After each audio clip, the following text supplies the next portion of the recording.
September 11th, 2001, 9:47 a.m.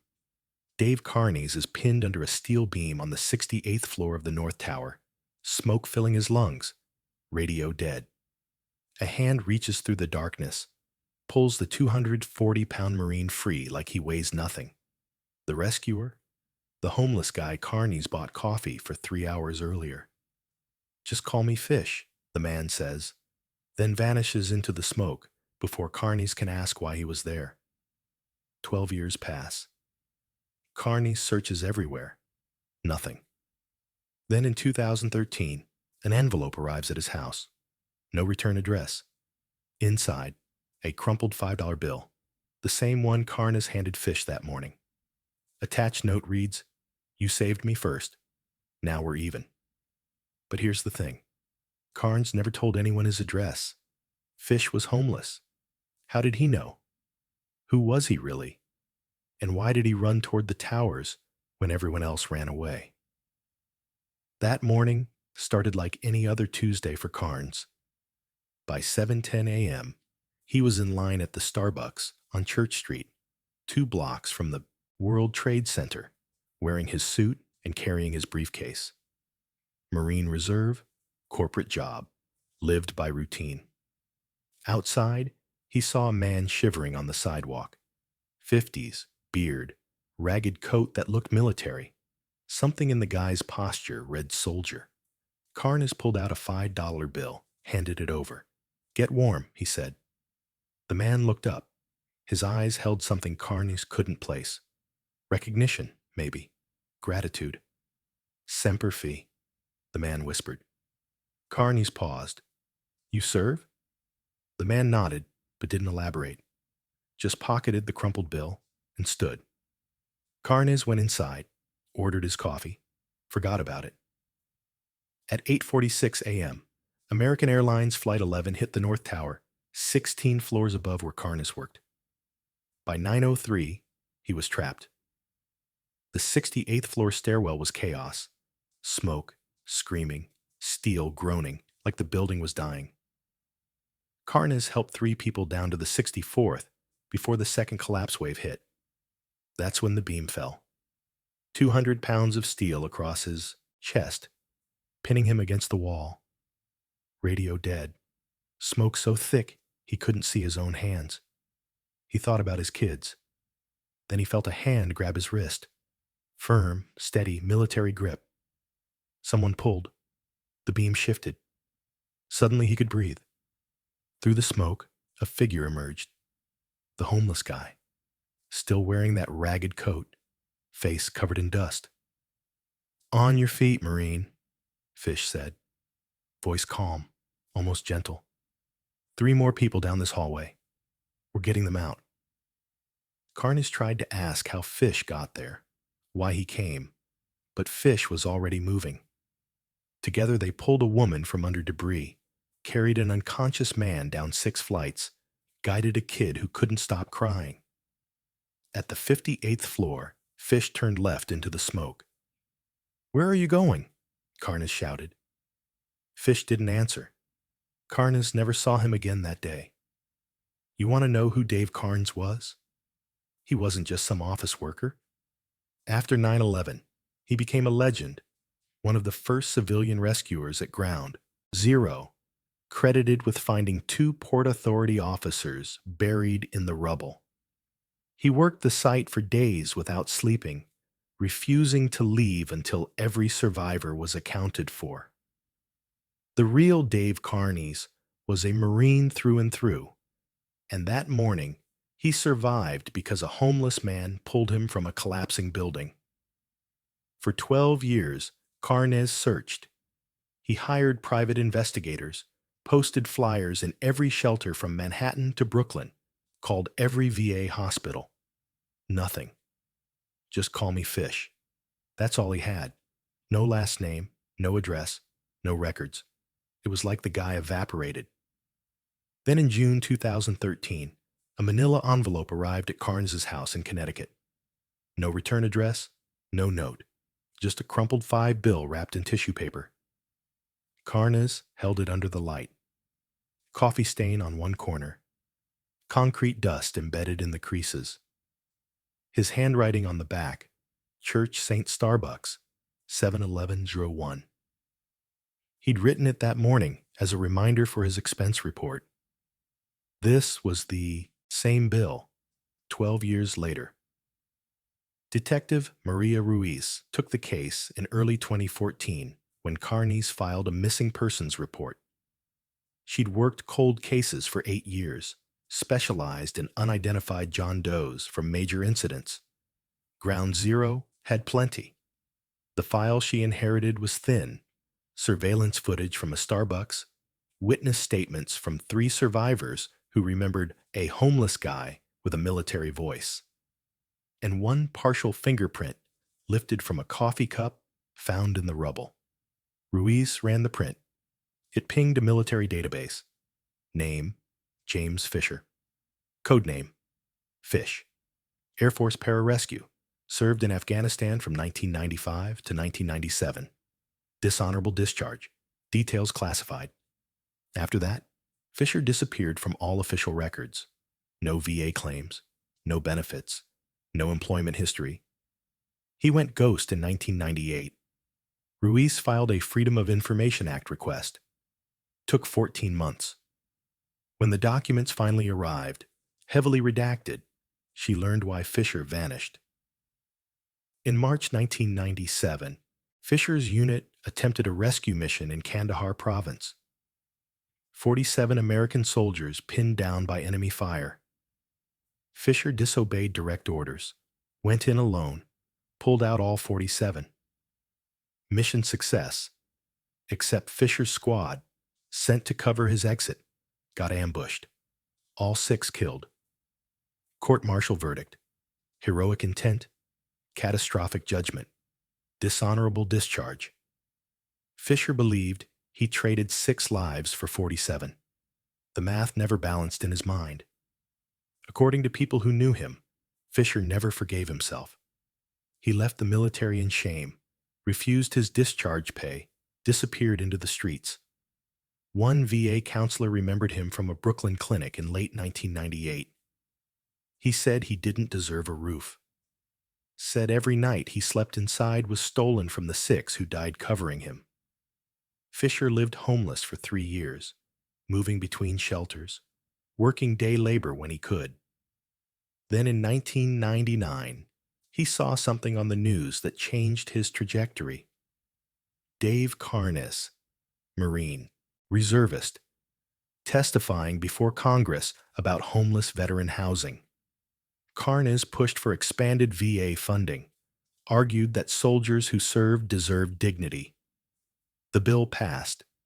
Fisher, watching from a shelter TV room, saw Karnes's face and memorized it. He started following Karnes's career, read every article, attended public events from the back row, donated $5 whenever Karnes's veteran fund did a street collection. To Fisher, Karnes represented the kind of advocate who would have fought for his squad if they'd made it home. September 11th, 2001, Fisher saw the smoke from Brooklyn. Knew Karnes worked downtown. He ran 3 miles to the towers without hesitation. His dog tags, still worn under his ragged coat, clanking with every step. The man who believed he didn't deserve to live had one last chance to save somebody who mattered. After the towers fell, Fisher was treated at a field hospital. Smoke inhalation, lacerations, second-degree burns on his hands. Gave the medics a fake name, refused further care, walked out on September 14th.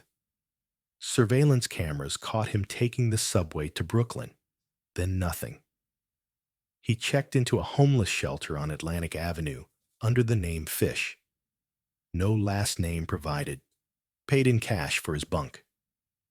The shelter director, a former Army sergeant named Marcus Webb, recognized a soldier when he saw one. "You were there, weren't you?" Webb asked. Fisher nodded but said nothing. For the next 8 years, Fisher stayed at that shelter, helped other homeless vets navigate the system, worked construction jobs for cash, and never once mentioned what he did on 9/11. In 2009, the shelter threw a TV party when Dave Karnes received the Medal of Valor for his Ground Zero rescue work. Everyone watched. Fisher sat in the back row, silent, as Karnes gave his acceptance speech. I survived because someone I barely knew risked everything. The camera panned across the crowd looking for the mystery rescuer. Fisher stood up, walked to his bunk, packed his single duffel bag, and left. Webb found a note on the pillow. Tell them I was never here.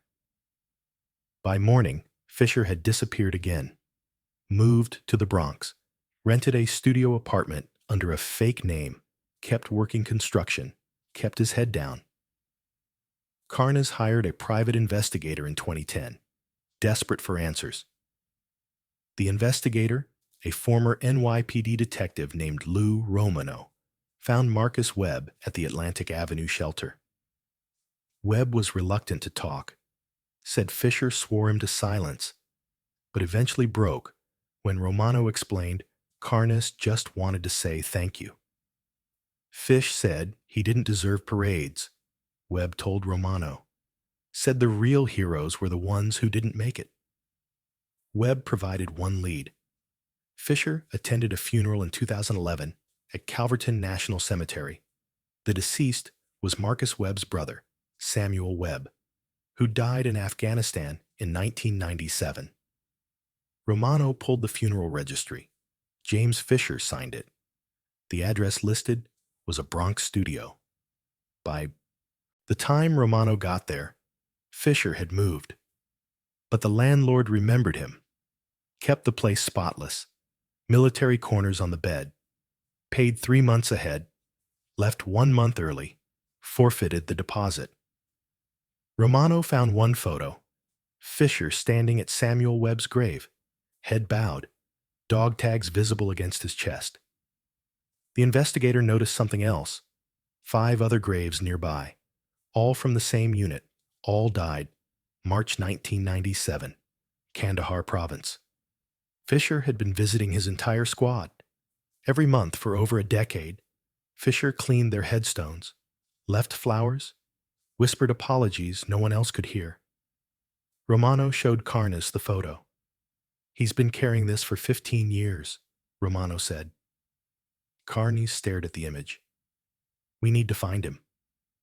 In April 2013, Fisher was diagnosed with lung cancer, ground zero dust. The doctors gave him 6 months, maybe 8. Fisher refused treatment.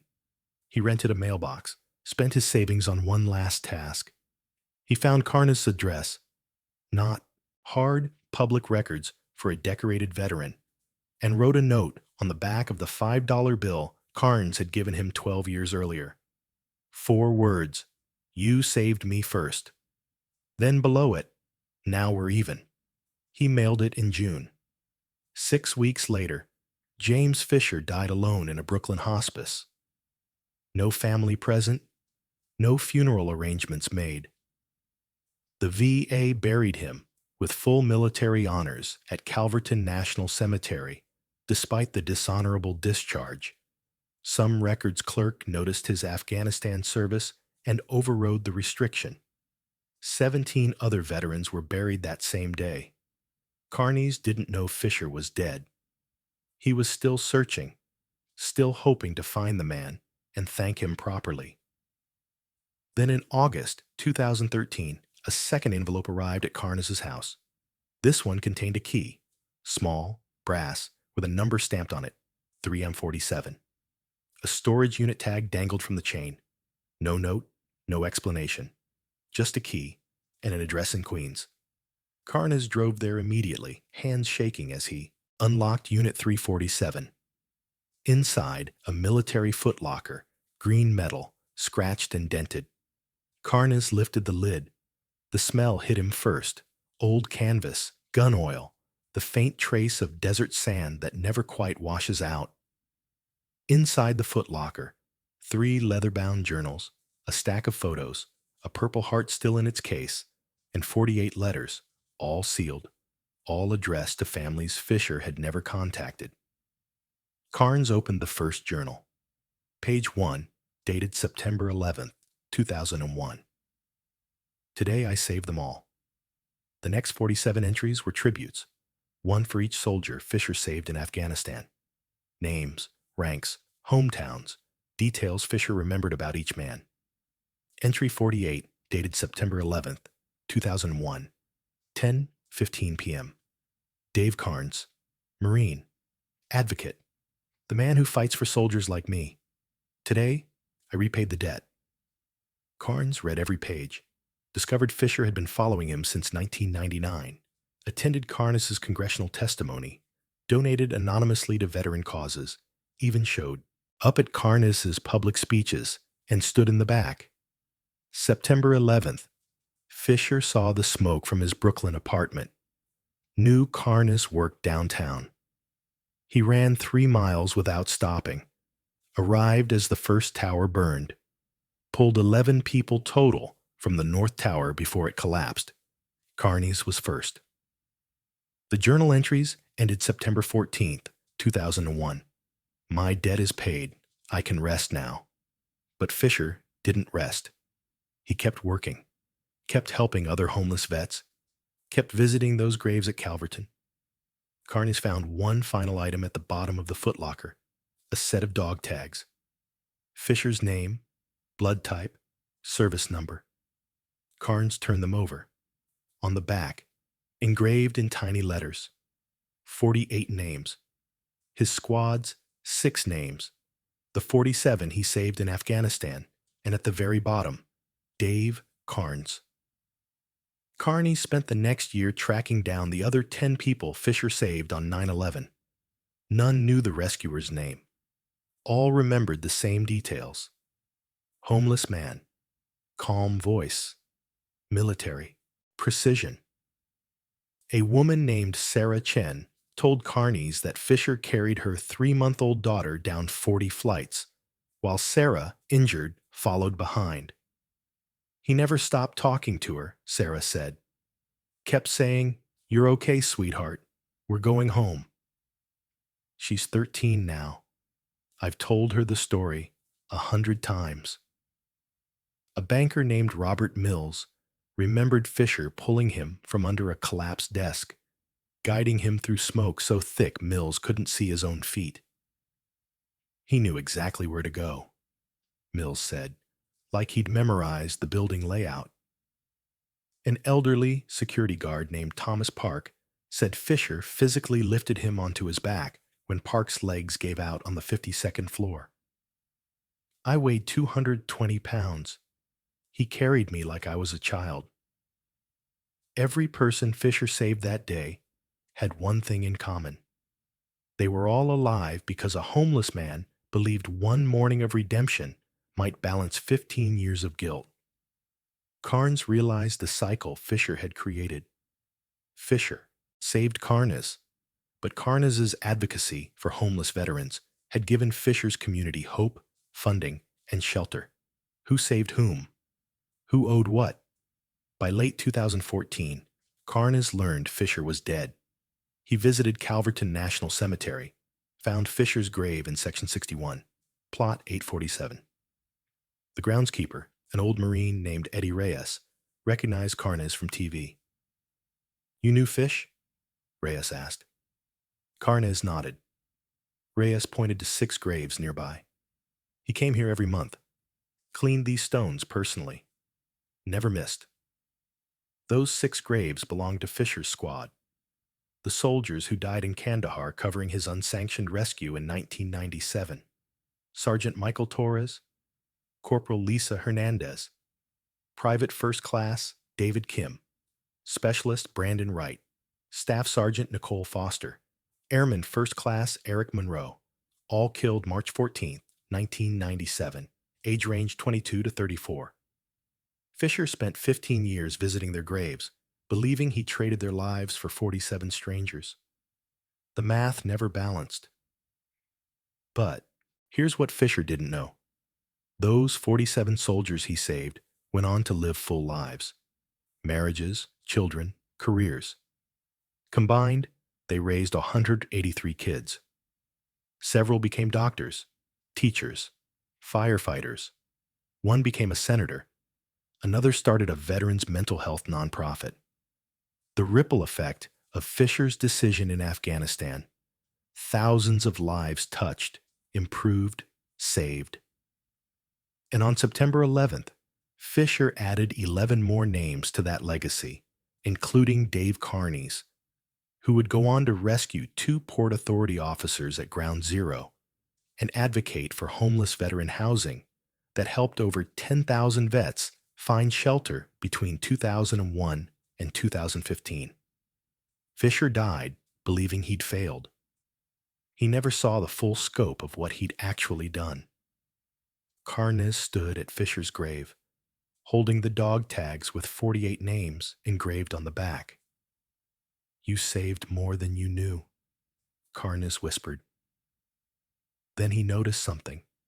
The groundskeeper had placed a small stone on top of Fisher's headstone, a Jewish tradition signifying remembrance.